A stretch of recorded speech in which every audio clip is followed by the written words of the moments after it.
நமக்கு 7 வகையான பிறப்பு உண்டு. நமக்கு 7 வகையான பிறப்போட பேதமே மொத்தம் 7 தான். உயிர் எடுக்கிற உடம்பினுடைய பேதம் 84 லட்சம் யோனி பேதம். நல்ல கவனமா உள்வாங்குங்க.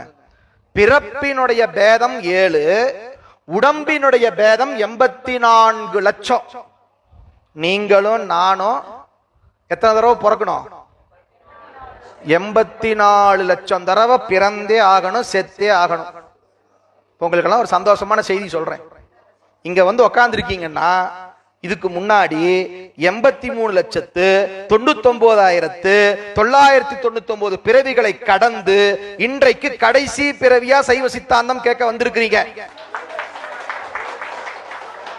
ஆனா ஒண்ணு, இந்த பிறப்பை கரெக்டா பயன்படுத்திக்கலனா திரும்பவும் 83,99,999 பிறப்பு பிறக்க நேரும். மறந்து விடாதீர்கள்.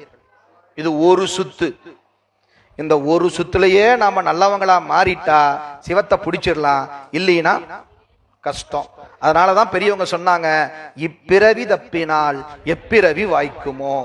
கிடைச்ச இந்த மானிட சட்டைய சரியாக பயன்படுத்திக் கொள்வோமே ஆனால் இப்பிறப்பிலேயே சிவத்தை பெற்று விடலாம். சரி, எனக்கு 70 ஆகி போச்சு சார், 80 ஆகி போச்சு சார், கவலைப்படாதீங்க. திருநாவுக்கரசர் முத்தி பெற்ற போது அவருக்கு 81 வயசு. கிடைக்கும். கரெக்டா அன்பா முயற்சி பண்ணா நிச்சயம் கிடைக்கும். அப்ப 7 வகை பிறப்புங்க. என்னென்னு கேட்டீங்கன்னா, தாவரமா பிறப்போம். 1 ஊர்வன. தாவரம்னா மரம் செடி கொடி. ஊர்வன பள்ளி பூரா லொட்டு லொசுக்கு. அப்புறம் தேவர்கள். நமக்கும் தேவரா பிறப்போம். தேவர்கள் வேற நாம வேற நினைச்சுக்காதீங்க. வையத்துள் வாழ்வாங்கு வாழ்பவன் வானுரையும் தெய்வத்துள் வைக்கப்படும். நாமளும் தேவராம் மாறலாம். 100 அஸ்வமேத யாகம் பண்ணீங்கன்னா நீங்க தான் இந்திரர். சத்தியம்.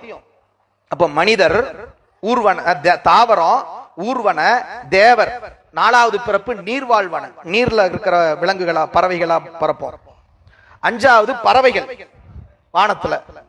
6வது மிருகம் காடுல மேட்டுல. 7வது பிறப்பு மனித பிறப்பு. அதனாலதான் 7வது பிறப்பு ரொம்ப முக்கியம்னு சொல்லுவாங்க. 7 பிறப்பும் உமக்கு ஆளாவும் சொல்லுவாங்க. ஒவ்வொன்னா பார்த்துட்டே வந்தோம்னா அது ஒவ்வொரு இடம் போயிடும். 7வது பிறப்பு மனித பிறப்பு. இந்த 7 வகை பிறப்பையும் கடந்துடலாமாமா. எப்போ? அஞ்செழுத்தை சொன்னீர்களே. ஆனால் நமசிவாய வெறும் அஞ்செழுத்து. அந்த நமசிவாய என்ற அந்த அஞ்செழுத்தை காதலாகி கசிந்து கண்ணீர் மல்க ஓதுவோமே ஆனால் இந்த 7 வகை பிறப்பு எனப்படுகின்ற பிறவி பெருங்கடலையும் நீத்து விடலாம். அதான் சேக்கிலார் சொல்லுவார். இப்போ அப்பர் சுவாமிகளை